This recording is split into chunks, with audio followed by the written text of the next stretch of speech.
We are all subject to pressures which manifest through personality tensions. In the old days, when the majority of persons lived under a rather strict religious code, one of the teachings of that code was that a spiritual power or divine presence was aware of the workings of our minds and hearts. Deity was believed to judge us by our internal natures rather than by conduct alone. Under such a conviction, individuals made a greater effort to keep the internal part of their lives in order. Today, we believe firmly that we can have secrets. Secrets from each other, from the world, from ourselves, and from God. Thus it has come about that we no longer regulate our internal motivations with the same sincerity that marked earlier and simpler times in which folks lived. So that which is no longer provided by religious training and is not very greatly assisted by our educational program becomes a personal responsibility of the thoughtful person. I've never been much in favor of individuals attempting to psychoanalyze themselves. It is a very difficult process, and for the most part, we are not sufficiently detached to be strictly honest in such procedure. We are nearly always inclined to be a little kinder to our own faults than to the same faults in other persons. There is, however, something to be gained by an occasional survey of our attitudes and our actions. It is good to know why certain habits arise within our thinking. It is appropriate to discover, if possible, the circumstances that force us away from what might be termed a norm or a reasonable pattern for living. This morning, therefore, we want to study a little bit into the problem of the secret motivations behind conduct.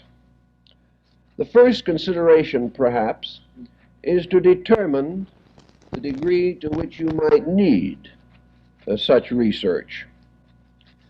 If your life is a well-organized one, if there are no unusual personality problems, if your natural tendency is to be reasonable in all things and to allow common sense to direct conduct, then in all possibility you are not in great need of self-analysis.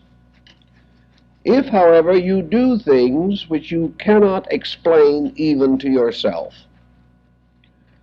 you find your nature suddenly moved to some irrational attitude by pressures arising within yourself, if your relations with other persons are not fortunate, if pressures are arising in your home or in your business, if you observe rather strange intensities with which you cannot always cope efficiently, and in the end feel that the only answer is tranquilizing drugs, then you are really in need of a heart-to-heart talk with yourself. Motivations nearly always arise from attitudes which we have permitted to rise within our own natures. One of the most common of these attitudes in practice is the inferiority complex. The individual within himself feels inadequate. Now, this feeling may or may not be justified. It may arise from a single pressured incident which has destroyed or undermined self-confidence. It may also come from a long survey of circumstances and incidents, many of which seem to indicate that we are not adequate. Now, adequacy for our purpose means that we have a reasonably contented relationship with our own abilities and capacities. Adequacy means that we feel within ourselves that we are sufficient to our needs. Now, adequacy will not always be complete.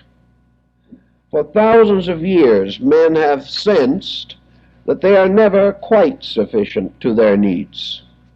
And it is because of this interior realization that religions and philosophies have come into existence to assist the inner life of the person and sciences to protect his physical existence. Inadequacy for the individual, however, is a very personal sense of insufficiency.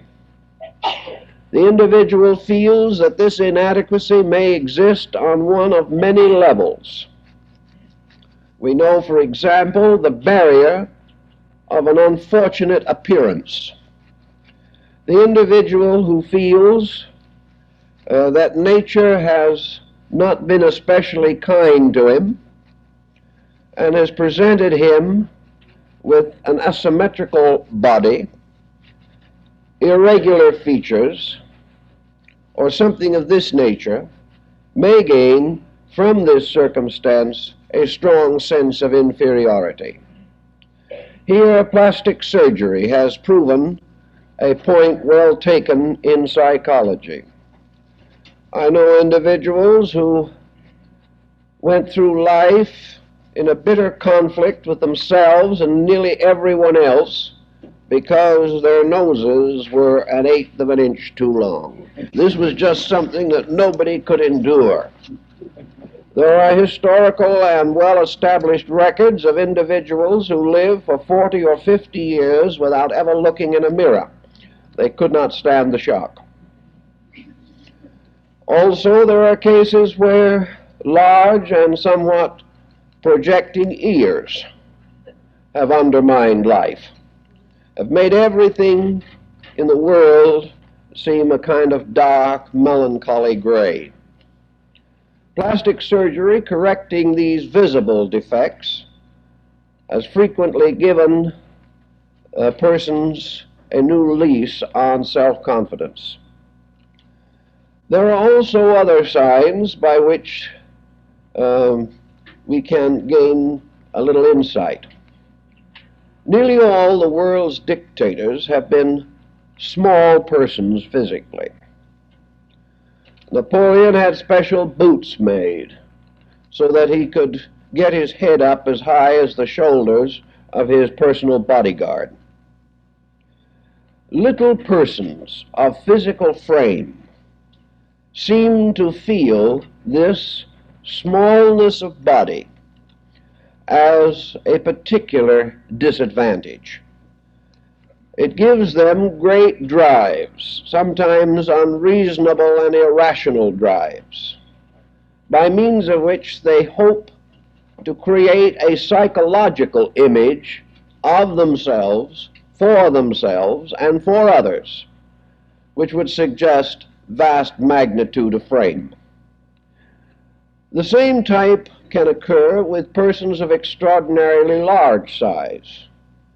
These individuals very often feel a great inward sense of disproportion and try to work out this problem through taking on careers and activities dealing with very small or tiny objects.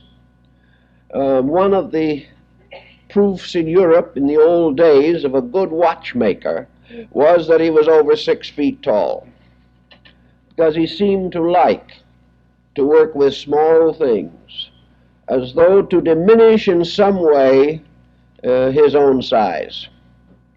Thus, physical problems involving appearance, involving physical defects of any and all kinds, are likely to build up tensions. They cause defense and escape mechanisms to become prominent in the lives of these people. Perhaps more important will be emotional insufficiencies. These may often include a difficulty in emotional self-expression. We find a great many persons locked in their ability to reveal their own feelings in a natural and constructive manner. The individual is friendly by nature, but unable to express this friendliness. In family relationships, emotions can be locked, causing a great deal of sorrow for all concerned. And the problem is, of course, to discover, if we can, why these emotions are locked. And in many instances, this locking is due to a sense of personal insufficiency. On a mental level, we also have many types of, we might almost say, deformities. These do not mean that the person has a bad mind or an inadequate mentality. The real thing seems to be that he is unable to function normally and naturally as a mental entity. If his insufficiency factors come into prominence, he does not trust his own mind. And as a result of this attitude, he tries to force the importance of his mentation upon other persons. We all know the individuals who go through life apparently inwardly resolved to prove something at all cost. Just what they intend to prove, they may not even know themselves. But in most cases, it is an effort to demonstrate some kind of adequacy or superiority in relation with other people. This adequacy mentally may take on all kinds of specialized forms. And among these forms, many examples arise of those who become evangelists of causes, who attempt to motivate reforms, who try desperately to create important niches for themselves in this rather drab world. That such persons are quite sincere and well-meaning, we do not doubt. But beyond a certain point, these drives can be very difficult for those who suffer from them.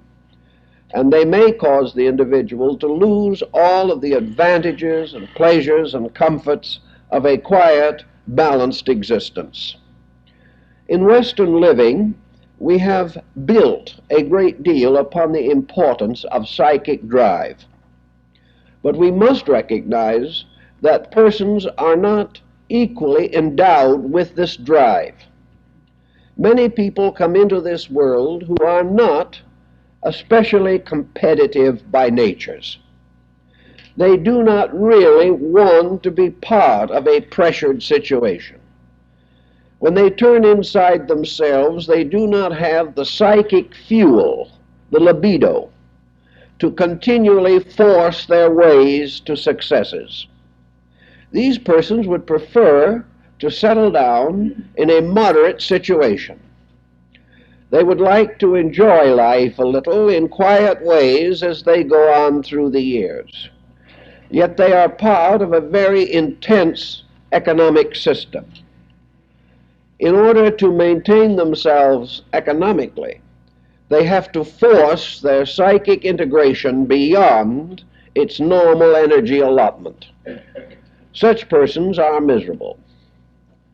They do not take any real interest in the things they are doing, because these things demand more psychic energy than the individual has available. Under such conditions, if he forces the patterns, tries to release more energy than he naturally wishes to release, he becomes fatigued and exhausted. And a common symptom of this is the job changer. The person who after a year or two in a particular job feels himself completely out of tune with it. He no longer finds any reason for staying in that job. The moment these motivations begin to build and the attitudes arise, the individual must then justify them. So pressures must always be justified by some kind of attitudes, some philosophy of life that makes the individual appear to be right when the situation is distasteful to him. He must have his own attitudes, his own convictions, and he must break away from the situation. In many cases, of course, the individual breaks away with the stated reason that he finds the job distasteful. What he is really doing in many instances, however, is excusing some type of personal limitation. If his training is not adequate, if his interests are not centered upon the field of activity in which he finds himself, if his personal life is discordant, then he begins to seek justifications for escape. Justifications perhaps even for personal failure. This failure, of course, cannot be due to himself. It has to be due to something else. So a large variety of philosophies build up around these unadjusted persons. Instead of accepting the fact that they are unadjusted, they require themselves to accept that the world is unadjusted, that the situation that they find themselves in at the moment is impossible. Well, now there are cases where situations are impossible. There's no doubt about it.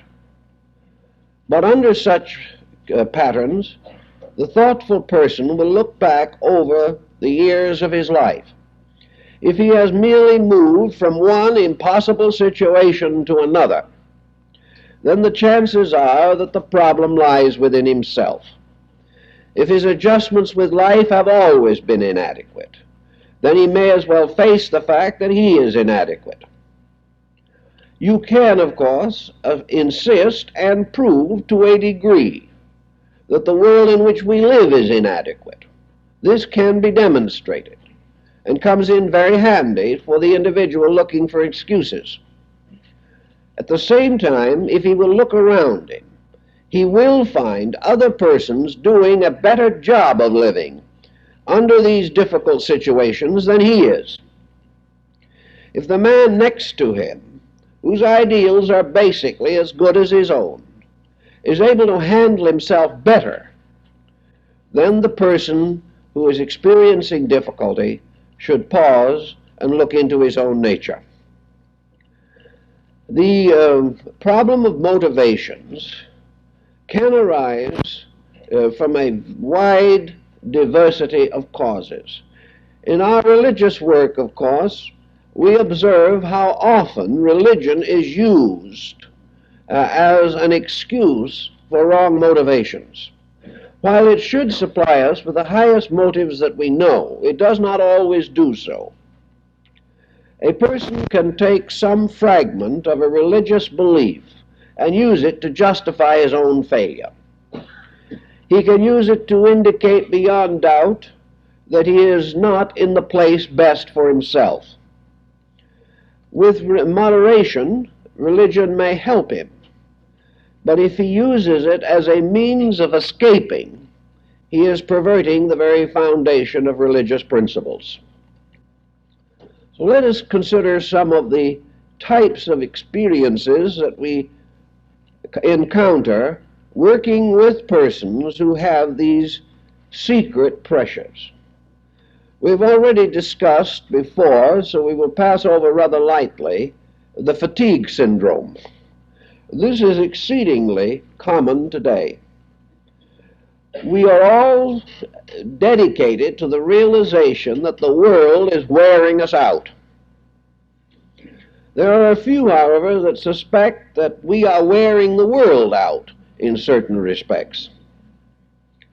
It is true that we are under greater pressures than ever before, but there is doubt as to whether the world can wear out a normal person. The normal person has sufficient internal resource to realize that the world cannot destroy him unless he destroys himself first. Fatigue, therefore, is unadjustment. It is rebellion. It is a psychic form of suicidal impulse. The individual not doing what he wants to do, not having the adjustments with life which he deems to be necessary, finding himself blocked and frustrated by conditions beyond his apparent control, can very quickly develop a fatigue mechanism. One form of this mechanism arises where the individual has no obvious escape from the thing that perturbs him. The individual, for example, who sees in the future only the continuation of present problems, may very rapidly develop these negative attitudes. We notice this particularly among enthusiastic young people who raise large families too soon. After a certain number of children have been brought into the family, the problem of maintaining these young people, bringing them up, taking proper care of them until they reach majority, becomes so heavy a pattern of future responsibilities that it is quite common today to find these families broken up by pressures. The person sees no reasonable solution. He sees no opportunity to be himself. He sees very little hope of ever spending the money that he earns for anything that he wants. Now, there are born parents to whom these problems are negligible. Their principal fulfillment in life is to raise children. They recognize it as a great social privilege rather than as a penalty. These persons carry with dignity large families, but those who are themselves less internally secure cannot carry this burden with the same dignity unless they go to work on themselves and straighten out their own thinking. The main point to be made is that heavy responsibilities, too quickly and enthusiastically accepted, will very often bring an individual suddenly face to face with a burden which frightens him, a burden which to him will destroy his own individual life, will force him to think only of others. And unless he is a pretty big person, this becomes a rather dangerous contemplation. We all want to be ourselves, and anything that would frustrate this gradually takes on a menacing and dangerous appearance. Another type of situation of this kind has to do with career. A person forced beyond his natural capacity very often gets into trouble. We know several instances, for example, where persons who basically and psychologically had very little interest in accumulating, that is, accumulating wealth, under the responsibility of an extravagant family, these individuals were forced to become highly money conscious. They had to use every device and strategy available to them, honorable or dishonorable, to increase income. Now, if the person is so naturally ambitious that this is what he wants, he may get along reasonably well for some time, although the extravagant pressures will ultimately injure him. But if he never wanted this, if it is a completely artificial situation forced upon him, then you will see tremendous fatigue mechanisms begin to develop. The person will become more and more conscious of a desire to find some escape from this intolerable pattern of events. Another type of escape mechanism will arise from over-sheltered children. When the child reaches majority and remains after this point too much over-influenced by conditions around them, particularly parental interferences, there are strong antisocial motivations created within the person. He again desires to escape. Perhaps situations make escape extremely difficult. And if his own energies do not allow him to escape, or do not give him the resources to get on his own, so to say, he will gradually fall apart inside. And in this falling apart, all kinds of mysterious conditions will emerge from him. It will be as though he had opened a Pandora's box, and almost every conceivable infirmity will be loosened upon his outer life. Wherever we find negative or destructive motivations, we must have some type of selfishness. Well, selfishness is so mysterious and universal a complaint that it is almost impossible to define it. Selfishness seems to begin with the simple determination or will to survive.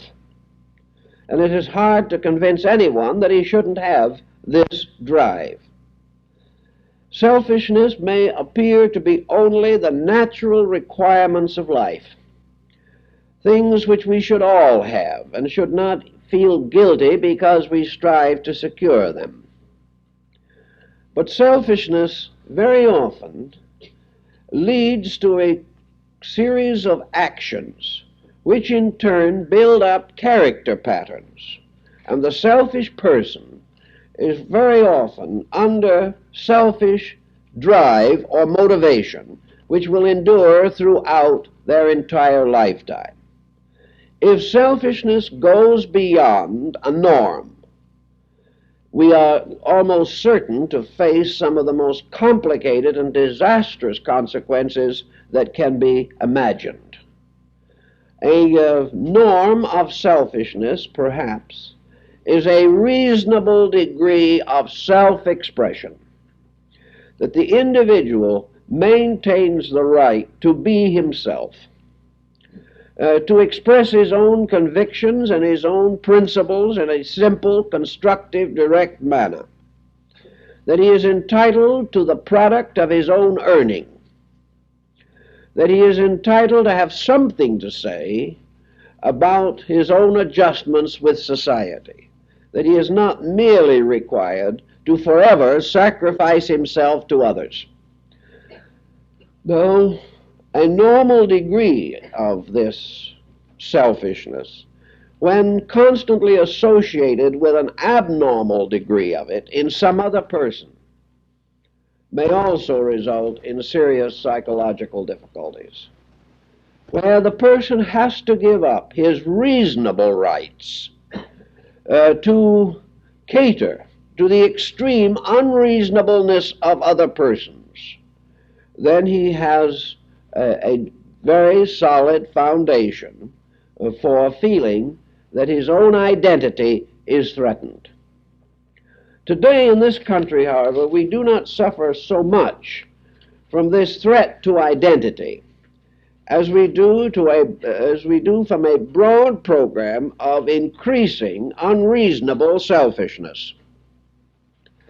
The person who starts out in life with the personal pronoun, the most important word in their vocabulary, the individual who thinks all through years of only the relationship of other events, persons, and conditions to his own satisfaction, the individual who lives to get what he wants at the expense of everything else, this person is almost certain to end in serious dilemma. So the pressure of selfishness, which is innate and almost inevitable, seems to be a continuing troublemaker. And under our present policy of life, we are educated in selfishness. We are taught to be selfish. And when a world of selfish people tries to get along with itself, there can only be confusion. Now, why are some people more selfish than others? The answer again is the strength of psychic drive. The person who has a tremendous intensity to have his own way, willfulness, so to say, nearly always is born with this. I do not favor the belief that all of these personality defects can be traced to environmental causes or to simple biological heredity. Persons are born persons. They are born with pressures which they must either learn to control or else the pressures will control them. I think the Buddhist point of view in this is the most reasonable. Namely, that we are only here because of pressure. If we were not abnormally pressureful in some way, we would be reposing peacefully in nirvana. The reason we are here is because there is something wrong with us. Therefore, let's all get together and enjoy it. Perfection is not bestowed upon one or any. No individual in this world can be absolutely perfect and be here. Well, of course, there is a difference between a reasonable degree of imperfection and an abuse of the privilege. And some persons seem to take it for granted that it is the imperfection that must be sustained, not the person. We are born very often with attitudes which are open to early conditioning. The person born selfish begins to assert this at a tender age. In fact, he is very likely to be well established before he gets out of his crib. Very soon he discovers that a continuous application of self-interest will have a demoralizing effect upon his parents. The more stubborn, selfish, self-centered, and impossible he is, the more he will attain his purposes. His family will not want to be inconvenienced and made miserable trying to correct an incorrigible. By degrees, they let him get away with it. And if he finds before he is 5 years old that all he needs in order to get what he wants is a bad disposition, he will cultivate it rapidly and enthusiastically. In older times, these incorrigibles came into life just as they do now. But the world into which they came took a little different attitude toward them. Some of these children were brought into line by the older severe disciplines which marked our way of life up to the 20th century. With the grand concept of spare the rod and spoil the child, the young impossible was not able to maintain himself so effectively. He soon learned that when he did what was wrong, he was subject to immediate punishment. Unless his will was extraordinarily strong, he was usually brought into line. He became aware that in this world you cannot always do as you please. This is a tremendous discovery, highly therapeutic. But of course he did not come into families as nervous as the children of today come into. If he remained completely incorrigible, society moved in on him. Antisocial activity was subject to immediate punishment of the most drastic type. Back in good old 16th and 17th century England, a thief could be publicly executed for stealing one loaf of bread. This did not make the individual any more honest, probably, but it certainly made him more careful. He found the tremendous pressure of society armed against him.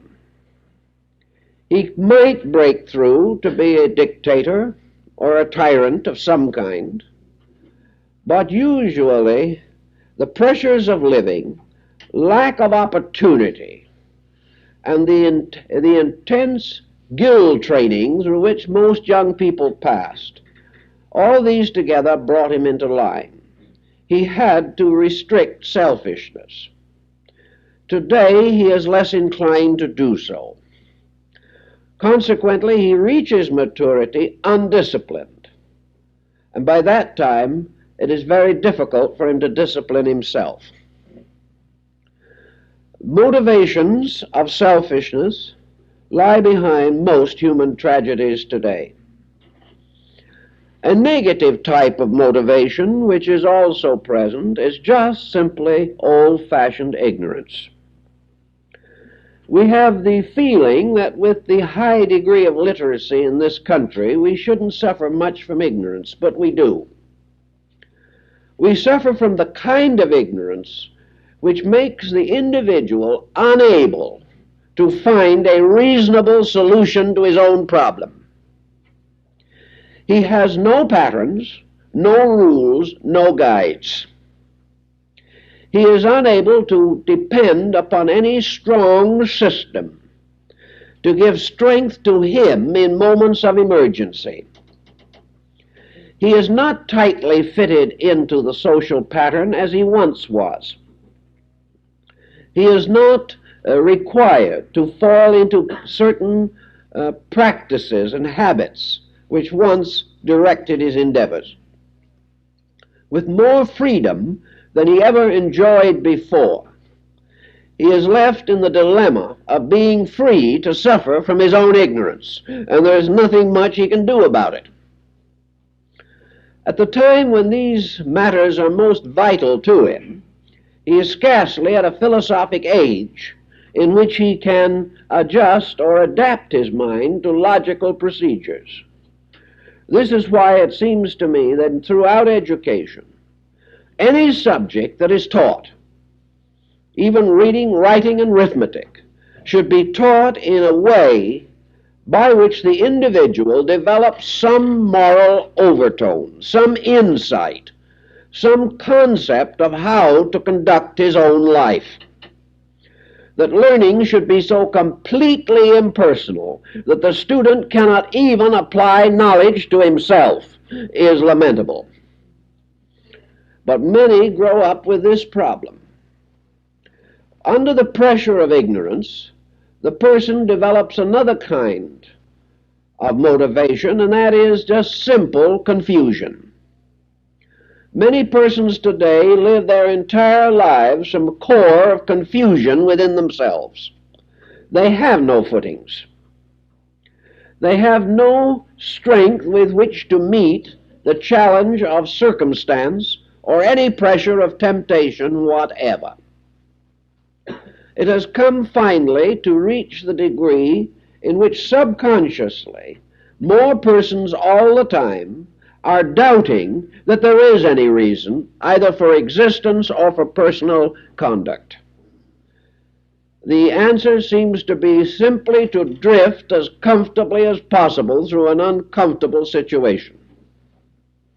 Under this type of motivation, where the individual turns within himself and finds only a fogginess, we cannot have much therapy from the individual.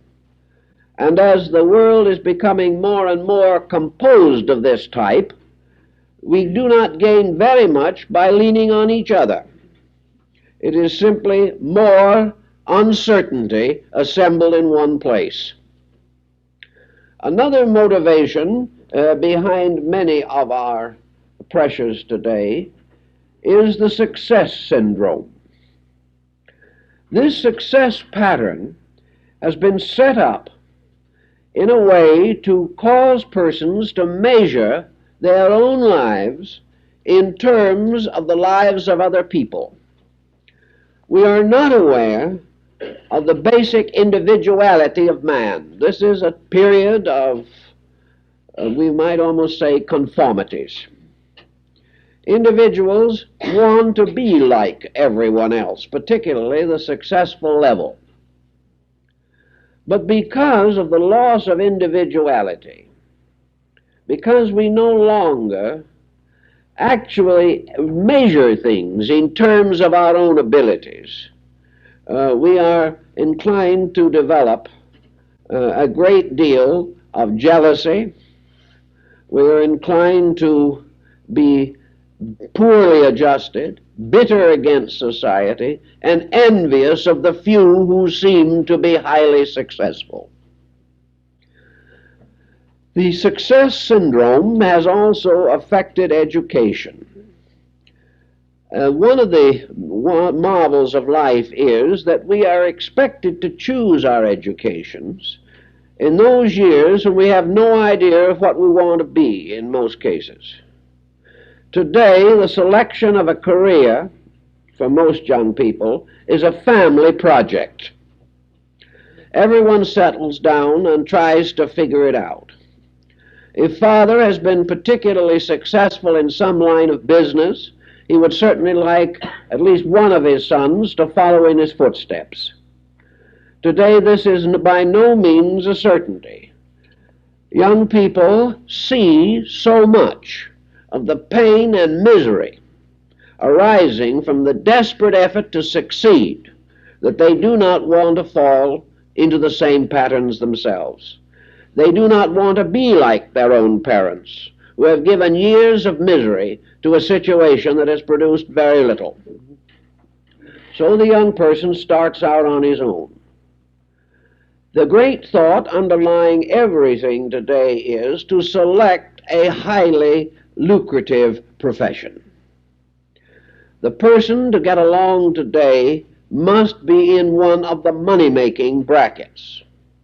It is almost inconceivable that a student would go to a university counselor or something of that kind and say, "What course can I take so I will stay poor?" This is just unbelievable. As a result, those courses which perhaps have the greatest social significance have very few students. Those forms of education which would fit the individual to serve others are neglected in favor of those which will help the person to be an immediate success himself. As a natural consequence, millions of young people are being forced into careers for which their minds and hearts and abilities are not suited. Many of them become dropouts. Most of them are unable to complete their work successfully in a major institution, so they have to go into secondary educational groups. The great problem is to fight your way through into one of these few profitable professions. I've had a great many talks with individuals who have had every type of life tragedy you can imagine. And many of them admit flatly and firmly that their trouble originated when they took up a line of livelihood or a profession for which they had no basic sympathy. They became doctors without any real desire to heal the sick, their entire purpose being merely to get into an opulent bracket. Others chose highly technical careers for which they were not mentally, emotionally, or culturally fitted. And as this career closes in on them, and they see that they're going to have to work at it for the rest of their lives, very strange consequences can appear. To mind comes one case of a young man who was educated highly for a profession. The profession was selected for him by his father because it was good for him. The boy was a natural musician with a great love of sensitive and cultural things, so naturally he was trained in an entirely different direction. By the time this young man had graduated and worked for 4 or 5 years in an utterly distasteful occupation, he made 3 suicide attempts. In every case, overdoses of narcotic drugs. He was pulled through them, but the damage to his own nature, physically and psychologically, lingered on. He finally walked out of the appointed profession completely and went through a considerable episode of being a somewhat intellectual beatnik.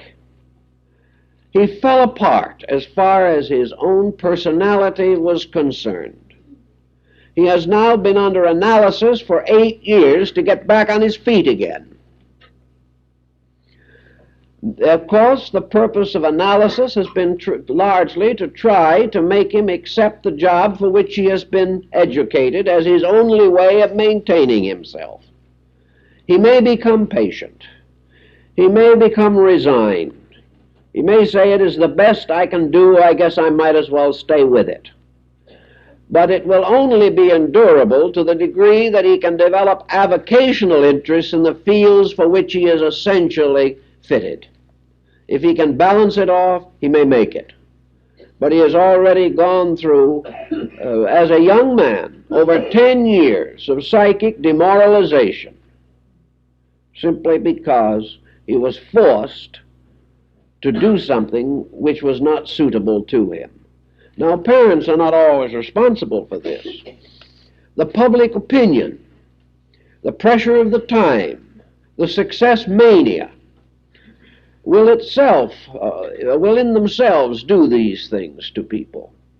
Without any particular instruction from parents, these young people will seek counsel as to profession, and the counselor, as one told me not long ago, the only one question that is ever asked a counselor: what can I study where I can make the most money? This is the only consideration. Under such situations, you are bound to have a very bad motivation pressure. The person has been dishonest to start with. He's lost ground ever since. He is not doing the things that are suitable to him. He has lost confidence in the integrity of society, and he has very little energy to vitalize projects for which he has no interest. All of this leads to the inevitable conclusion that the success pressure is not good. Yet it is one of the commonest that we have. And out of it comes resentment motivations. Under these resentments, which are largely due to internal discomfort, an individual can become a tyrant.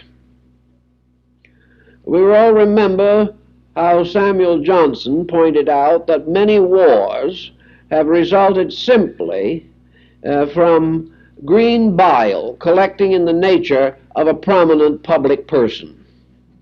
These wars resulted from physical discomfort in some person who was strong enough to allow this discomfort to perhaps tear his nation apart. Any person who is suffering from a distinct physical discomfort is going to find his psychological integration damaged.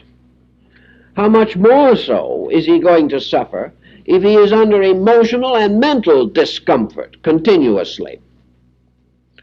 And this discomfort will frequently result in actions of an excessive nature. The grouch, the arguer, the physically brutal person who can no longer control his own physical strength, the individual who walks out on responsibilities, deserts families, does all kinds of unpleasant and antisocial things, is frequently in pain. Not kind of physical pain we know of, but psychic pain. The pain of deep, abiding internal unhappiness. The pain of having no satisfaction for consciousness out of the process of living.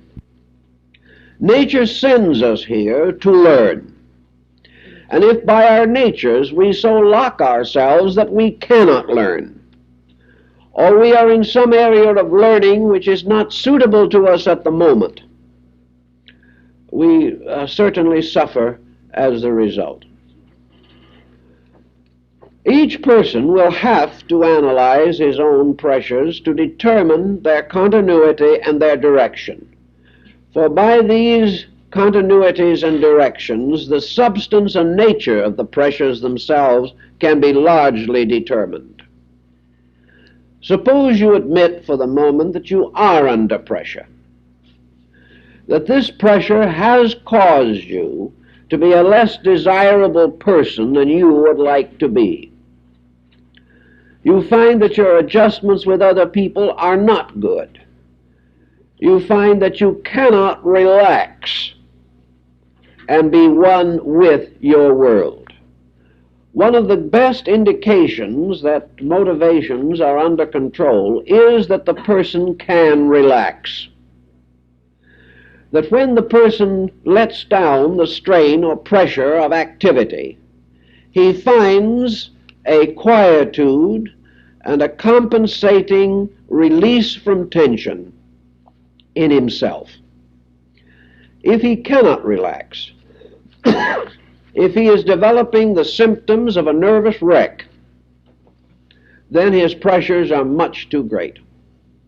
If he cannot be quiet, if he must dominate every conversation, if he demands acceptance for all his own ideas and rejects everyone else's, if he cannot stand criticism in any form, resists all effort to help him, because this effort seems to take from his own stature, if he is secretly resentful of the success of others, and tries in hundreds of small ways to depreciate other people, then he is under too much psychic stress in his own nature, and he has to do something about it. Well, what is he going to do in the kind of world in which we live? He will ultimately have to make a decision. He must either correct the pressures and the causes of the pressures in himself, or else he must accept them and go on to whatever unhappy conclusion they will inevitably promise him. He cannot assume that if he continues to express these pressures, they will ever be any more use to him than they have been up to the present time. He will never be able to bluff his way through them. He will never outlive them. There are many persons who believe that by the time they get to be 60 or 65, they will quiet down. This is untrue. the pressure will go right on to the end of life. The means of expressing this pressure may not be as dynamic. Therefore, it will introvert, and the person who has not been able to get along with others during his early life will be plagued with the problem of trying to get along with himself in advancing years. There's no way out. If these pressures add up to a degree in which they can no longer be tolerated with dignity, if they are already endangering the basic values of our living, then we must really go to work on them in one way or another. So let's assume for a moment that we want to do something about it, something reasonable and practical. Each person then must try to determine the nature of the pressure in himself. He should put his own character in front of him, reflected in a mirror of thoughtfulness. We do know, if we are quiet, even for a little while, most of the peculiarities of our own natures. This idea that we do not know when we are wrong is, for the most part, not true. Even if our intellectual equipment is inadequate, our intuitive faculties will tell us something if we will listen. So we consider for a little while what some of these problems really can be and are. And if we find that we have some clue to work with, we will usually discover that what we need is moral support. We can change more easily if we can sell ourselves the importance of change.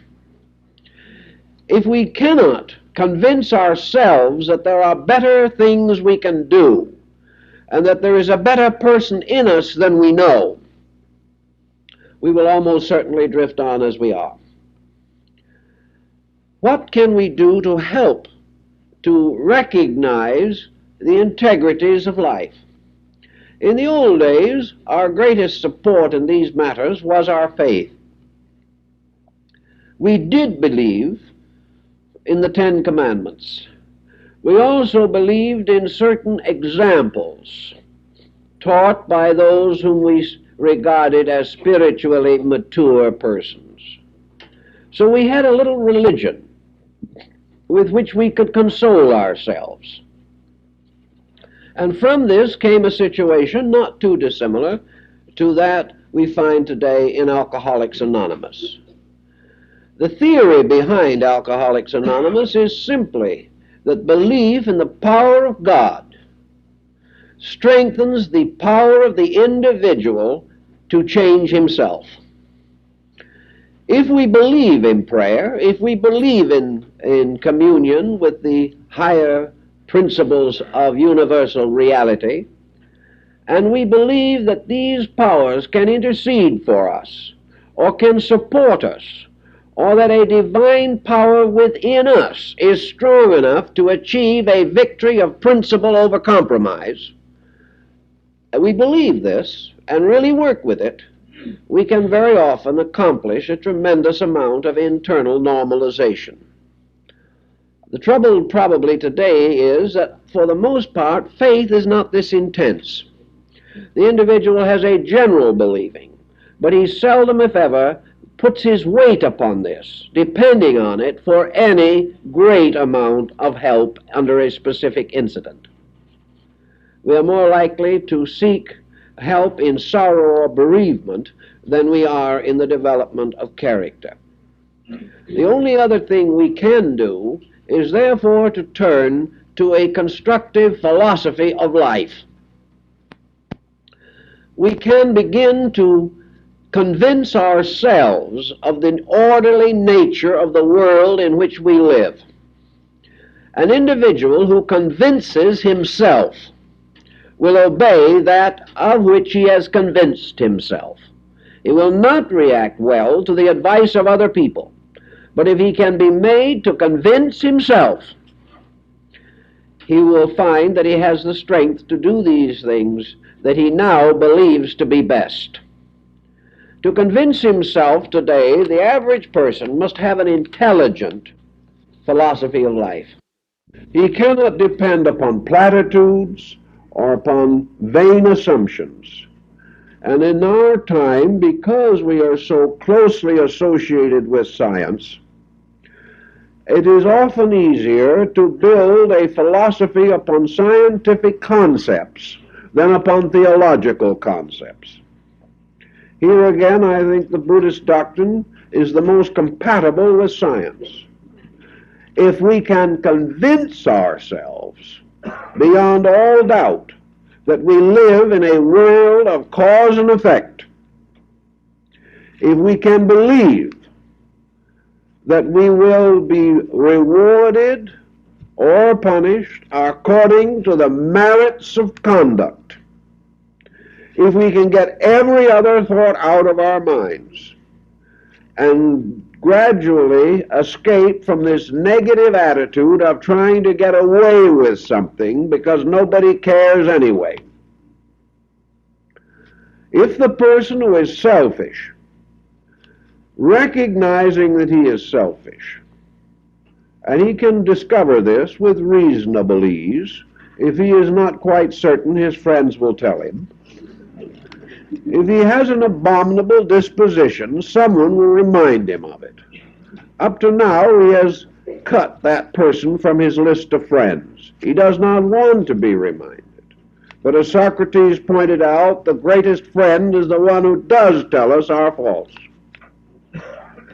If the person then really believes and knows that he is selfish or self-centered, neurotic, or has any one of 100 different pressures within himself, the only thing he really has to learn to believe is that these abnormalcies, these delinquencies, these useless intensities can never produce anything except the trouble which is innate in them. That they are causes, and that these causes must have their effects. The cause of selfishness must result in the penalties which nature has reserved for selfishness. And these penalties are loneliness, failure, misery, and sorrow. If the individual will accept that any negative attitude of his own, any unreasonable or destructive policy which he follows, must inevitably hurt him, that as he allows these negative situations to control his inner life, he is making an inevitable failure out of his outer life. That if he wishes to be happy, he must cause happiness. If he wishes to share in the joy of others, he must permit others to share in his joys. If he wants to have friends, he must be a friend. If he wants to succeed in an honorable profession, he must be honorable. If he wants others to be honest, he must be honest. And if he wants a good home and a good family, he must deserve these things. There is no other way. There is no escape from this. And science will support this. It will not support it on the moral level, but it will support it on the scientific level of the immutability and inevitability of the principle of causality. That just as surely as the laboratory depends upon cause and effect in every research it carries on, just as surely as the astronomer and the physicist live in a world in which cause and effect is accepted, it isn't even questioned. It is part of the very equipment by means of which progress is achieved. If we can realize this, we will gain. If we can look back a little into the example, we will see the working of cause and effect. And if we will trace even superficially our own experiences, we will see how this law operates on our own flesh. There is no evading it. This is our golden opportunity. This is the marvelous thing about nature. For just as surely as nature will penalize a broken rule and the one who breaks it, so nature supports and sustains that which keeps the rules. And one thing that the law of causality in its moral and ethical phases reveals to us is that we do not have to wait for the world to get better.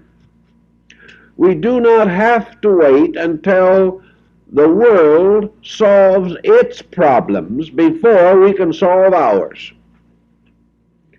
We are never this much attached to or part of our world. The world was in trouble before we were born. The world will be in trouble after we die.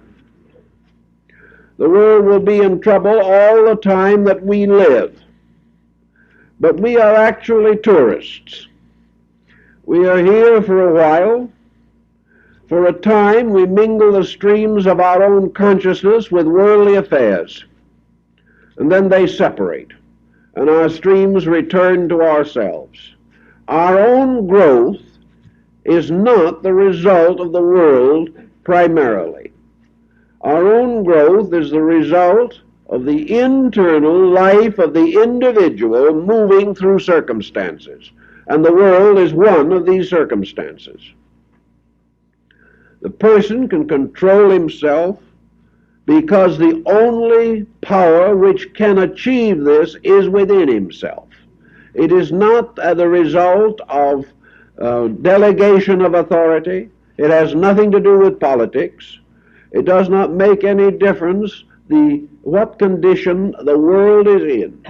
The person can control himself at any moment between the rise of his own individual initiative and his passing out of life, and in any moment in the history of mankind.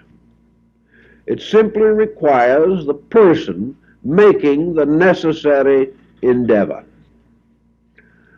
The moment we know that our motivations are wrong, we are really saying that we are setting up bad causations. A motivation is to us a causation. Whatever is motivated by a wrong motive will come to trouble. The Greeks made a great point of motive, and the old religious writings of the world remind us always that as a man thinketh in his heart, so is he. And this is one of the burdens of the Socratic system of philosophy. It is not what a man does that is the final judge of his character. It is the motive within him. If the motive is good, good will ultimately come, even though the efforts themselves are clumsy. Perhaps in his effort to do good, he will make a mistake. But if his motive is right, he will gain from this mistake the insight and wisdom to go on and correct it. If the motivation is wrong, it makes no difference how noble the cause may appear to be. If it is inspired by ulterior motive, it will fail. We know the old adage, those who live by the sword will perish by the sword. Nearly every nation of the world has been raised by the sword, and nearly every nation of history so far recorded has died by the sword. The only hope is right motivation, right causation set in motion. The person who wishes to be selfish only long enough to get what he wants and then he is going to be unselfish never achieves this, because the basic motive is wrong. The individual who lives for wrong principles is one who breaks the rules of his total nature in order to gratify the whims of some part of his nature. If he does this, he is destroying his integrity as a complete person. If we could get these people who are suffering from wrong motives to believe sincerely that their motives are going to determine inevitably their futures, not only in this world but in the whole total universal existence, we might be able to get a philosophy operating in Western life that would be of some immediate value to us. We have to have a reason to be honest that is stronger than the apparent advantages of being dishonest. We can no longer be held by laws and rules. We can no longer be frightened into a kind of neo-obedience. Even if we are, this is not the answer. A man who is frightened into a state of grace is not very graceful.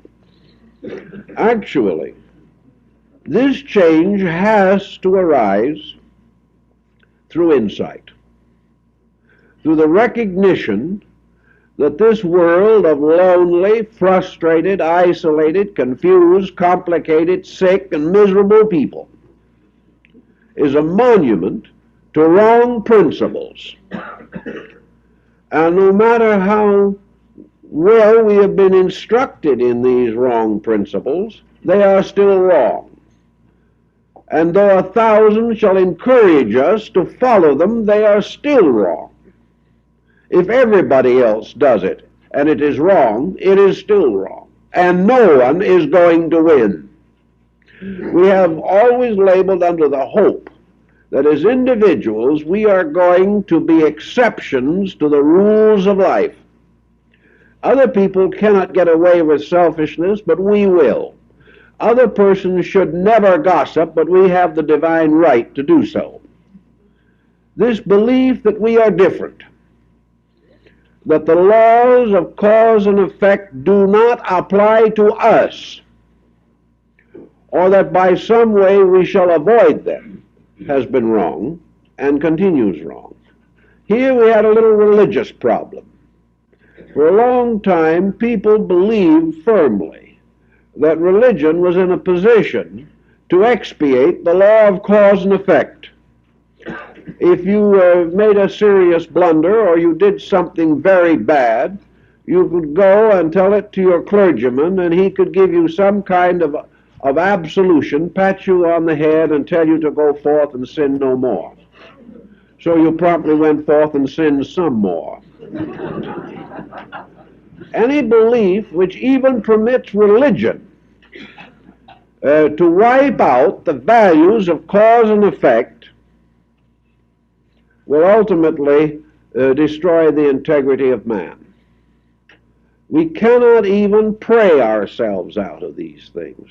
We can be sorry for what we have done, and a good, forthright, honest repentance may be enough to prevent us from repeating.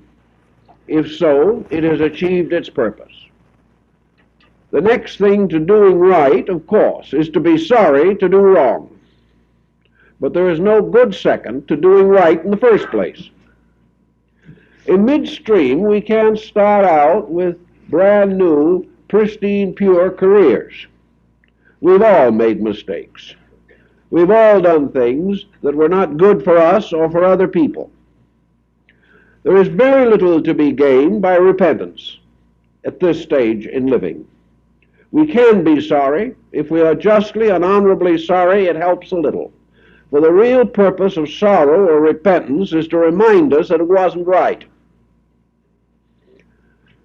We can, however, start at any time we want to make such changes as we deem necessary. Our principal adversary will be habit. We have done certain things so long that it is hard not to do them.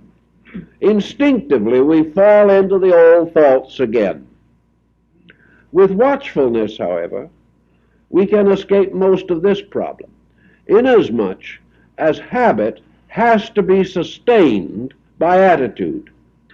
And if the attitude ceases within the individual, a habit which he no longer believes in will not endure very long.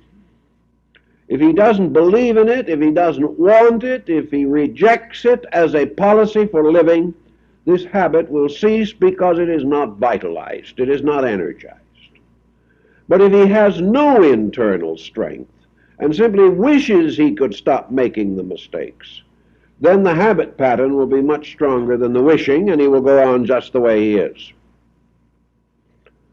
So we like to think that the best way to get out of this is to get back into the concept of an honest universe. It is perhaps more difficult for us in a society which we do not trust to be aware of a universal justice that we can trust. When everyone around us seems to be compromising, we have to get back to values to find out what cannot be compromised. We have to realize, perhaps by going out and looking at a mountain that stands against the sky, or the endless motion of the heavens itself, we have to come to sense that there's something bigger than this little civilization that we have built up and are gradually tearing down. That the great principles of existence remain unchangeable. That if man is contrary to these principles, man's civilization will vanish. The laws will go on. The lawbreakers will fade away. But we do not always have this peculiar courage of naturalness. We cannot simply separate inevitables from the little confusions and conspiracies of human beings. We sort of feel that they're all bound together, and that when we see dishonesty in the acts of men, we are beholding the wickedness of God. This is not true, but we feel that way. The only way to get out of that kind of a feeling is to shift the center of attention and consciousness to these things which do not change. There is no important fact of life that has changed in the memory or history of humanity. There has been no time in the history of the world in which bad has been good and good has been bad. There are times when men had worse policies, perhaps, than they have now and tried to justify them. But trying to justify bad policies, these men have vanished away in limbo. The answer we all have to come to is finally to make peace with the rules of the game, to make peace with principles, accepting them, and then, as a result, relaxing. We do not have to fight for these principles, because these principles cannot be destroyed by ourselves or anyone else. All we have to do is to accept a plan that is intelligent and live according to it. If we will do this, we will lower these motivations which cannot endure the censorship of our own integrity. Now, you may say this is pretty rough going, and I think probably most people will find that it is rough going. But everything that is worth doing takes some kind of effort. The individual will cheerfully go back to school in order to get a degree in electronics and suffer and strain his mind and his disposition and his family resources for years in the hope of getting an extra $100 a week when he graduates. Anyone who will do this can also change himself if he wants to. The only problem is he doesn't see $100 a week in changing himself. He doesn't see that this is going to push him forward into the great world of successful failures. The resources are there, however. The individual can do what he wants to do. When he wants to do what is right, he will cease to be a neurotic. Until then, all the doctors and psychologists in the world can't save him. Thus, in motivation, we have to clear them out. We have to clean them, we have to reorganize them, and we have to get behind our lives positive, constructive, creative motivations. We have to find reasons for living that really excite us just a little bit. Reasons for living that make life a valuable, useful experience for which we are grateful. We cannot go along being sorry for ourselves and more miserable every day and get anything out of life except a sad and tragic cycle of misery. We do, however, have the right to take hold of this life and make it important. Not important in the terms merely of human rewards, but important in the term of total reward. Let's go back for a moment to the young man who hopes to make an extra $100 a week by going into these specialized fields. He is perfectly aware that by the time he graduates, the course has been changed behind him. He knows that within 5 or 10 years, all that he knows will be obsolete, that he'll probably have to go back and study again. An applicant for a job in an electronic concern was told not long ago that he will have to go back to school regularly for the rest of his life to keep the job. He is also reminded that the detrimental things to keeping this job will be anything that takes his mind off of it. Therefore, his family must be prepared to have him at school in all his spare time. His family will be lucky if they get a sight of him on Sunday. His children will never know their own father very well. They will only know that there's someone that comes and goes in the desperate effort to keep up with the job. This individual is chaining himself to what? He is chaining himself to the complete submergence of his own life and identity for $100 a week. That's $100 a week more than the pay of one lesser cultivated and lesser qualified. So in the end, perhaps this man at 45 or 50 will reach the goal of the young optimist of today. He'll be in the executive brackets with $50,000 or $100,000 a year salary. He will still be going to school. He will still be eating, sleeping, living, thinking, nothing but transistors and hookups. It is very possible that while he is doing postgraduate work, learning a little more about transistors and hookups, he will drop dead.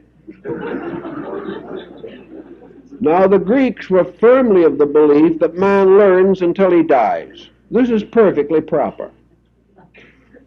But there is a little question as to the ultimate utility of some of this information. When the individual drops out of this world, what will happen to his hookups and his transistors? Well, one might say, in terms of the good old belief of metempsychosis, that he is getting ready for the next time. That he will come back in another embodiment, practically the personification and embodiment of transistors and hookups. He will be so nobly cultured in these things that he will be the wonder of the ages. But when he comes back, he will be the wonder of past ages only, for the reason that by the time he gets back, there will not be one single thing that he has learned that will be better than totally obsolete. If he cannot keep up with progress while he's alive, even if he is only out of this world for 20 years, he will come back and have to start all over again, because what he has learned will be of comparatively no value to him, even if he could remember it. So what is it all about? There will always be people who insist on doing these things because they do not know any better. They think they're pretty smart. But there are others who can wake up to the importance of making life itself important. The importance of good books, the importance of kindly friends, of the appreciation of great art, of a deep and supporting religion, the importance of a gracious, life lived within the patterns of ideals and principles. These important things are the most vital consideration of modern man, and he has no time for them. And for lack of them, he is slowly extinguishing his own world. So my suggestion very strongly is that the individual begin to think in terms of cause and effect in himself. And whatever habit or practice is contrary to the dignity of his own nature, is contrary to the beauty, the continuing peace and happiness of himself and those around him, where he finds that his attitudes are only bringing pain, suspicion, doubt, trouble, jealousy, there is no earthly reason to maintain these attitudes, because they have no lasting value in themselves. They consist of a moment of gratification of desire and a future of uncertain compensations that are apt to be pretty miserable. So get out these submerged motives if you can. Clear them up. Trace them to their source. And then settle down to the quiet improvement of your own mind and nature in those blank areas of your thinking and feeling where these troubles can originate. They do not originate in the strong, noble parts of your nature. They originate in blind spots. They originate in doubts, in fears, uncertainties, and negations of all kinds. They originate in weakness. And the only cure for weakness is the development of internal strength and resource. If you will follow these thoughts, trace your own weaknesses, accept them, and resolve to strengthen the areas of value, you will not have to constantly defend your own standing. It will reveal itself as adequate to other people. So if you really want a little more happiness as you go along, a little more security and value in life, build a philosophy of life that can support you. Build convictions that will sustain your right motives, and build your personal way of life upon the immutable principles of universal and divine law. For only in these principles are the securities of existence to be found. Cling to principles, and the rest of life will take care of itself. Depart from principles, and nothing else will go well. This is the basic conception and value, and we hope it'll help you to get new resolutions to do better things and do them more graciously as a way of protecting your survival, your health, your happiness, and your loved ones.